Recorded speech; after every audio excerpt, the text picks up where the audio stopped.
กราบสบายดีทักทายเนาะทุกคนเนาะ วันนี้พ่อครับเซฟเป๋คนเก่าคนเดิมอีกแล้วนะ จวดพี่น้องจวดจวดเลยพี่น้อง ซาซิมิคือเอาทุกคนเลยวันนี้ป้ามาบ่หลายป้ามา2 โตวทุกคนโอ้2 โตวตัดได้สำเนียก็คือว่าเกินมาตรฐานแล้วทุกคนเนาะบ่แม่นน้อยๆเด้อนี่ก็ได้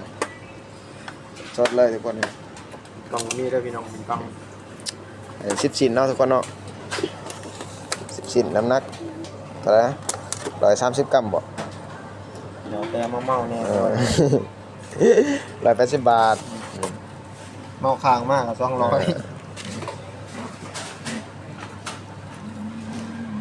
่าพอยเนี่ยกินขาดแล้วนะทุกคนเลย4 ชั้นเนี่ย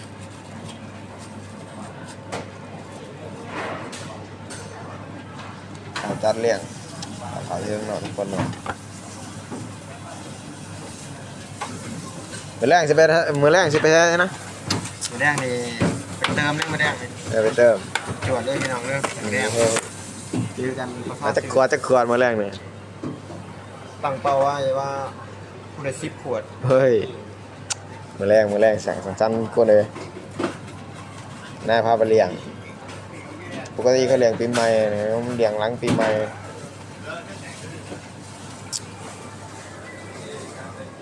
นี่เนาะอันนี้คือบรรยากาศหลานทุกคนเลยขึ้นบ่ร้ายดอกอย่ามันเรือร้ายโผดแต่หน้าสั่งบ่อยขึ้นร้าย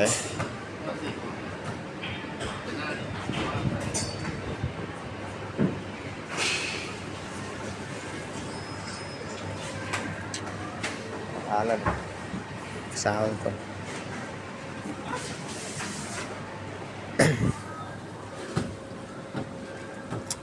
สวัสดีทุกคนเลยใส่สตั้มนี่เนาะมันขึ้นกินตำกล้วยโอ้ เจอเลย เขาคักเขาท่าขนาดนี้พี่ กินแต่มื้อคืนนี่นะ เราสิแบ่งมาตำอยู่ กินแต่มื้อคืนนี่นะ ตำสำเครือนะเครือคือ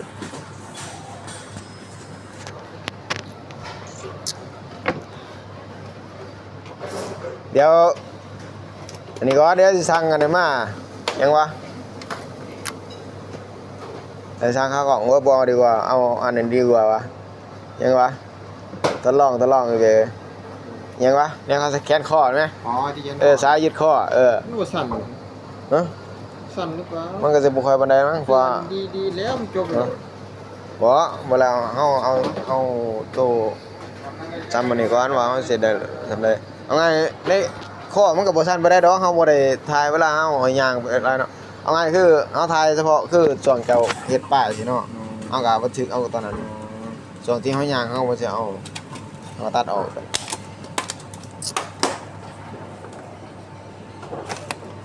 สำเนียงแล้วทุกคนเลยแล้วก็ไลค์ก็แชร์คือเก่า